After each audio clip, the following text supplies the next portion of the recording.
Welcome to Go VA. We are here to answer your tax questions as military homeowners. So this is our guest, Phil Johnny. He is the CEO and founder of Go VA. Thanks so much for joining us today, Phil. Thanks, Lizanne. It's great being here. Hopefully we can add some value to our military community, especially around tax season. Absolutely. I think as this time comes up, people have a lot of questions, a lot of confusion. So today we are going to talk about what specific taxes you should know about if you are someone who has bought a home in the military community, if you are selling a home, and also if you are renting out or a renter in a home, because all of those situations can have a unique impact on your taxes. And we want to help you save money and make the most of it. So let's start with those who have purchased a home this year. If you are used to being, someone who just has your W-2 as your regular income and you've never had to be a homeowner before, but you purchased a home in 2023, then what unique things should you be looking for as a military homeowner this year? So great question. So you should be looking for really four categories because you're going to want to do some comparisons to determine what's going to give me the best tax strategy moving forward in filing my income taxes. And so those two categories that you're going to determine what's going to be more beneficial is standard deductions versus itemized deductions. Your standard deductions, I think everybody's familiar with. It's your typical go-to. It was updated to $13,850 is your standard deduction, which just simply reduces your annual gross taxable income by $13,850, which saves you some money that you would be paying to Uncle Sam. And so when we look at itemized deductions, if you have just recently purchased a home, you're going to want to look at your closing costs. You're going to want to look and pull your settlement statement, your loan estimate, or your closing disclosure, or your ALTA is what it's called. It's basically your receipt from when you purchased a home, right? You sat there with an attorney, you filled out a bunch of paperwork, and then they gave you that closing statement. Yes, and on one of those documents, it's the closing disclosure. It outlines all the fees that you paid.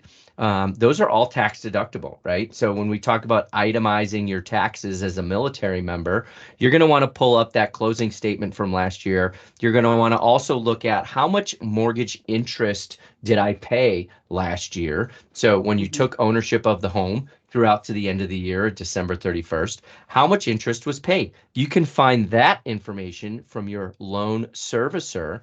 You can either look on your mortgage statement or you can go online, log into your account and look for your year-end tax statement.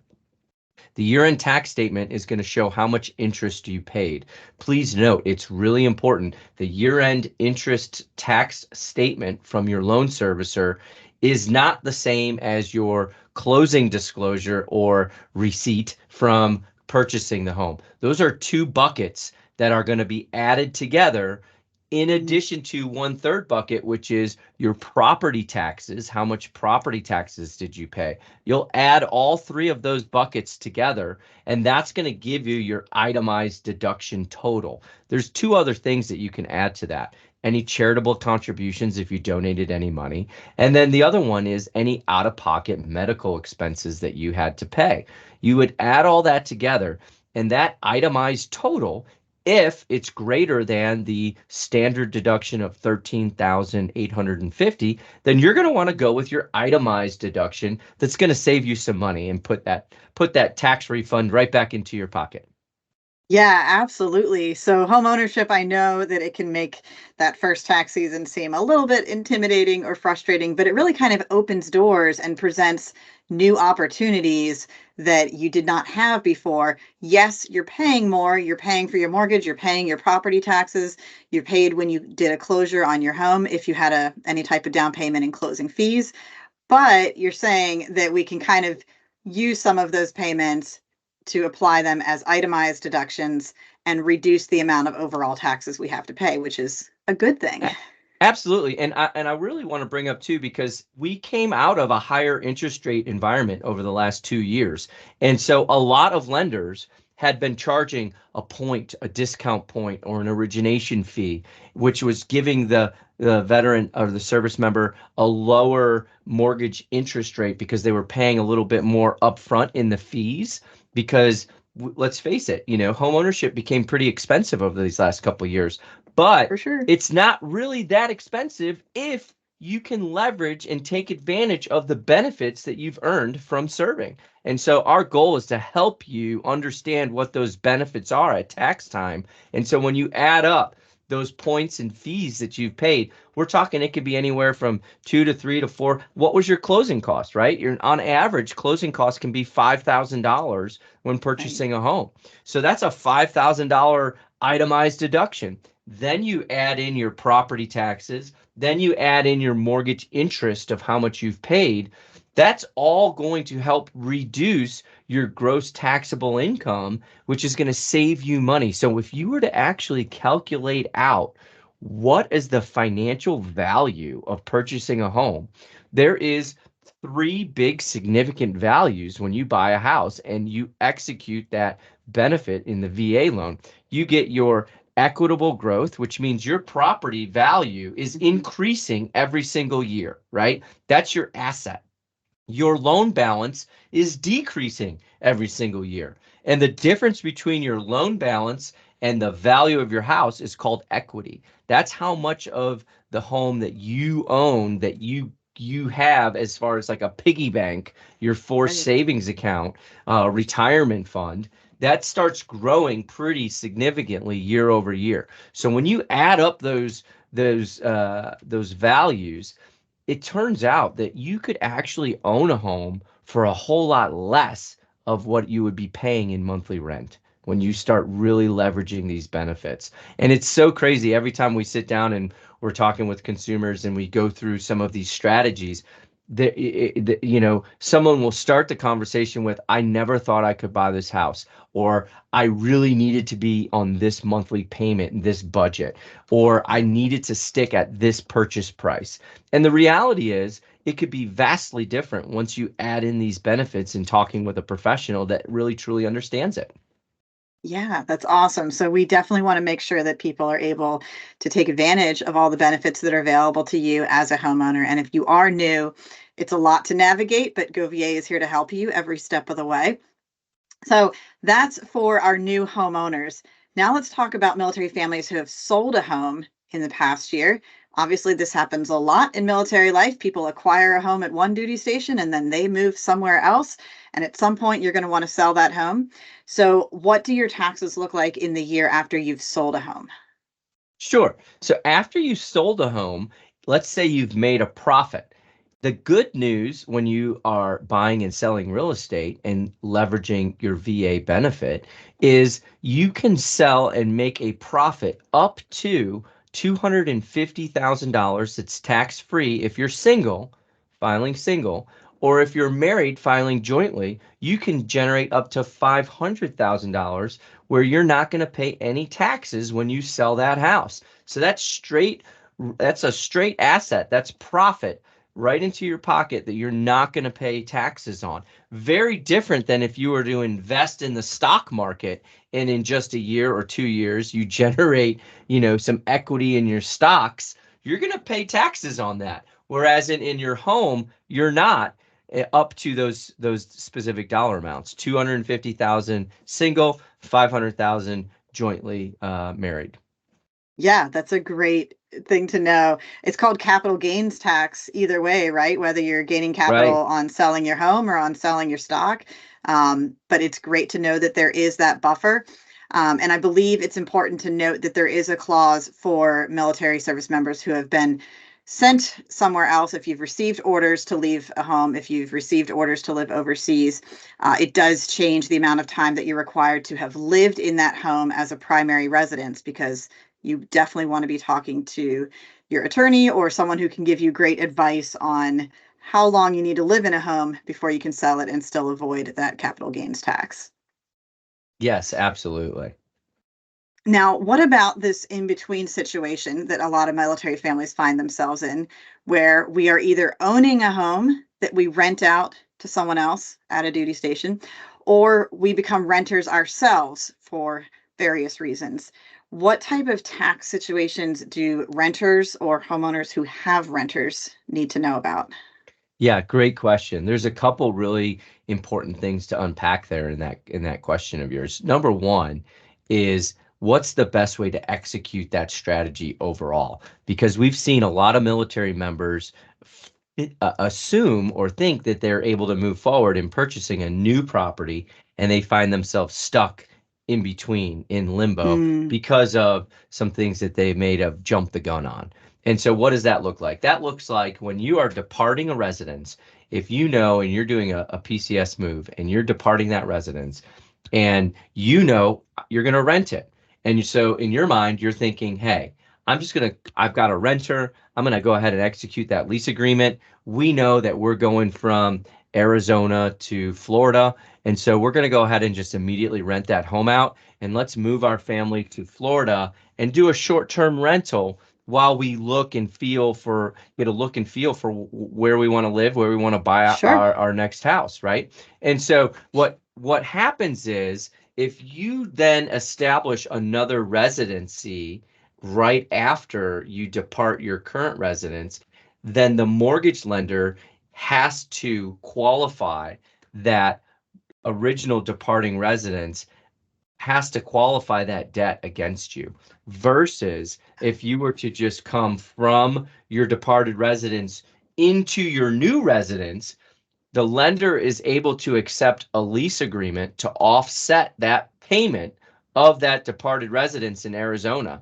The lender can take a lease agreement and offset that payment. So now that debt does not qualify against you, which will then increase your eligibility or your affordability for the next purchase. But if you stop at a short-term rental to get familiar with the market, you then exclude that benefit. And now that departed residence must be counted against you. That lease agreement you must then have rented it for a minimum of 12 months in order to then be able to move forward and purchase. So very, very Okay. important. We're seeing this in the finance industry, in the mortgage industry. We're seeing a lot of this happen where service members and their families are stuck now because they've gone to an analogy like a layover. It wasn't a direct flight from Arizona to Florida. They stopped Right. in they stopped in Texas or something for a minute and then they went to Florida. Well, now you're not able to utilize that lease agreement to offset that payment. So it's something really, really important, especially as we're getting ready to go into PCS season here. Absolutely. That's great information for our families to know. So it sounds like it's the difference between your previous house mortgage being counted as good debt that doesn't really hurt your credit score or as a negative debt that's really going to bring it down and be counted against you. Is that what we're looking at? That's what we're looking at from a debt to income standpoint. When we qualify a consumer for a mortgage loan, we look at what is their gross monthly income, what is their monthly debt that they're carrying. And when you're departing from a residence, we can exclude that debt if you then go to your next long-term primary residence. But if you go to a short-term rental for a couple months, we then have to include that debt and count that against Right. you, which is going to reduce the amount of affordability that you have going forward. For sure. Yeah. And that makes a huge difference. So it is very common, especially as people approach military retirement. It's a very common piece of advice to, take your time. Don't buy a house right away. You want to ease into the location that you've chosen, whether that's near family, whether it's because of a service member's job or a completely new location. People often give the advice of like, why don't you just rent in the area for a few months Yeah, and see how you like it? Take your time, search for your forever home. So that's really good to know that if you do own a home at another location, that you could find yourself in that situation.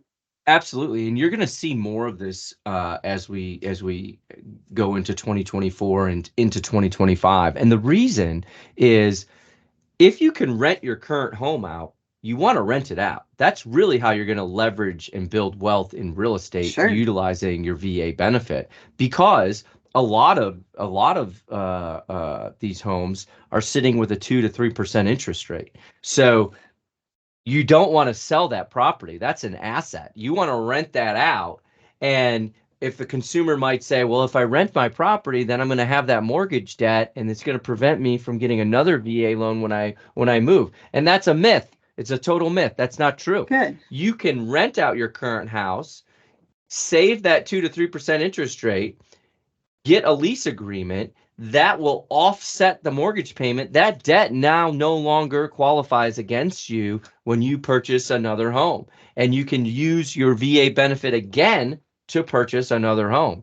And so you want to be smart about it and make sure you don't jump the gun by getting into that short-term rental. And you also want to really make sure that you consider possibly renting out your current house and leveraging that VA benefit for you. Yeah, absolutely. It's a really common strategy. A lot of people, buy a house at a duty station, and if you're only there for a few years, it is difficult to build up some equity. It's difficult to make that home sale profitable unless you've been, very lucky and had an amazing increase in your property value. So a lot of military families rent out a home that they own while they're using their VA loan benefits and using their renters to pay their mortgage. From a tax perspective, is there anything that we should know about having tenants or having renters in a home where we own the property? Sure. So when you have rental property, you get some tax benefits like depreciation. So you can depreciate the value of the house. You have expenses to maintain the house, right? So we've talked previously about your typical tax deductions, which is in two buckets, either standard or itemized. And I gave Mhm. you what could be itemized. But now when you own a home and you're renting it, that opens the door for a lot more expenses that can be itemized in that category of owning a rental property. The depreciation, any expenses or maintenance to maintain that property, the property taxes on that property, the mortgage interest on that property, all of that can be used to offset the rental income, right? Because think about it. If you're Right. renting out your house, what are you doing? You're generating extra income. And so if Right. you were, let's say you rented your house out for, $20,000 a year and your income was $100,000 a year, you now are making $120,000 a year. So you want to make sure that you take those expenses on that property and add them up, tally them up, because you can offset based on home ownership expenses. You can offset what you're getting in rent. So now, not only are you getting deductions to reduce your income on your primary residence, right? You're reducing your personal income with the itemized deductions. But then, oh, now you own an investment property and you get to now offset the income that you're getting from the renter based on the property expenses.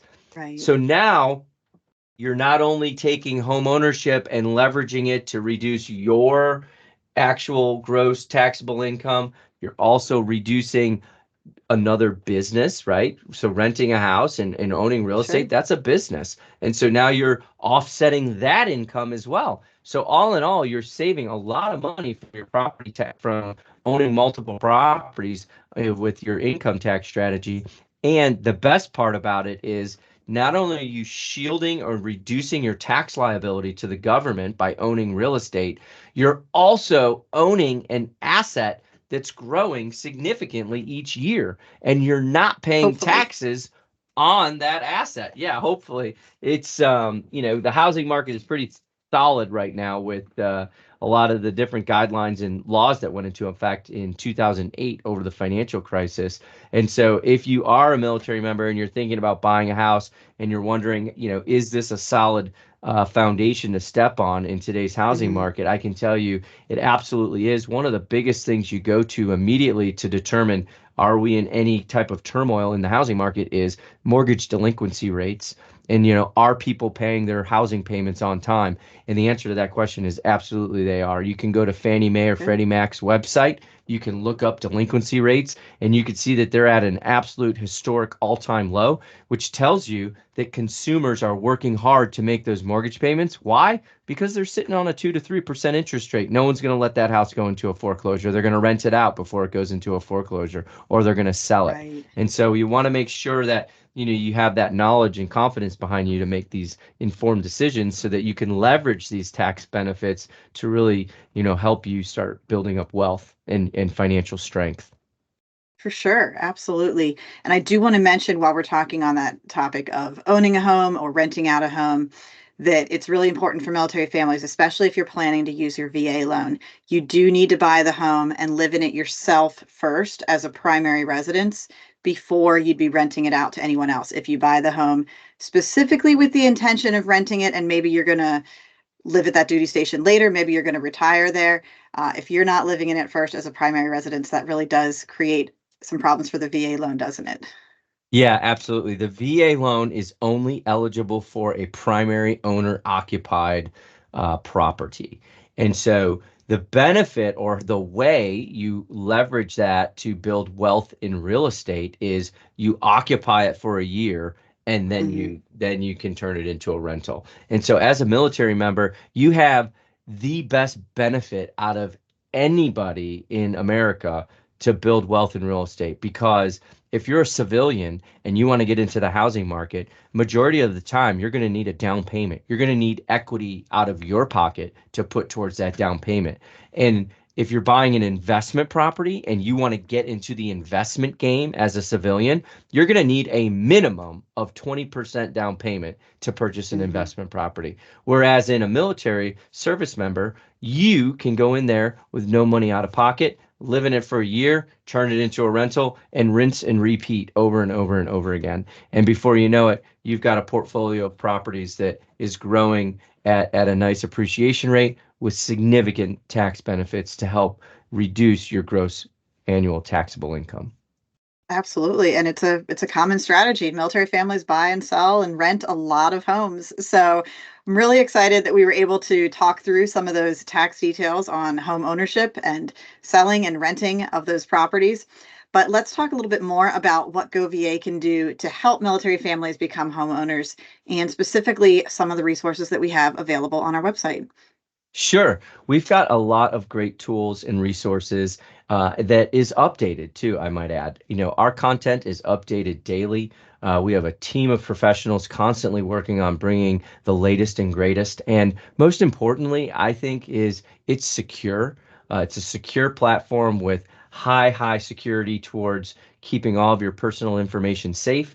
We're not sharing your information with anybody. And we're also certified by our content is all certified by the CFPB and the FDIC. So all of your financial regulatory agencies, all of our courses and classes and content is certified by those financial regulatory agencies. So that it does have that stamp of approval with being accurate, up to date, and informative, valuable information. So interactive tools to create a budget, to pay down credit cards, to see how much house you can qualify for, to understand what tax documents you'll need when you're filing your income taxes, what documents you'll need for preparing for homeownership. So our platform is designed to help educate you and put you in the driver's seat as the consumer so that you're not relying on financial institutions that are selling you financial products to educate you. We want to create a safe environment for you to become educated and confident in the decisions you're making.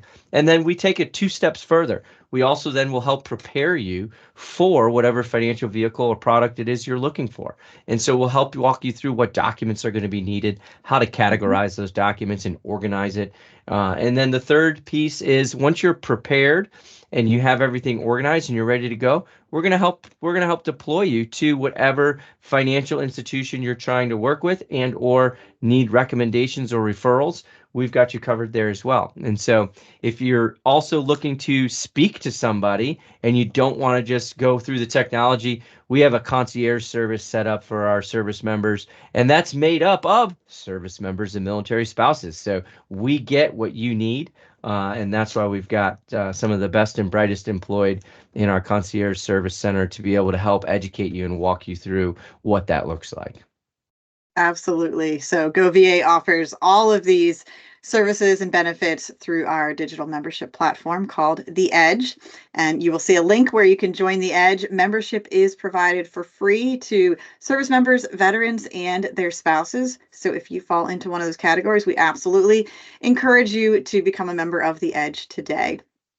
So, Phil, it's been such a pleasure. Thank you so much for joining us and helping us navigate the tax information that we need for buying a home, selling a home, or renting a home as a military family. Thanks so much, and we'll see you next time. Thanks. Take care, Lizanne.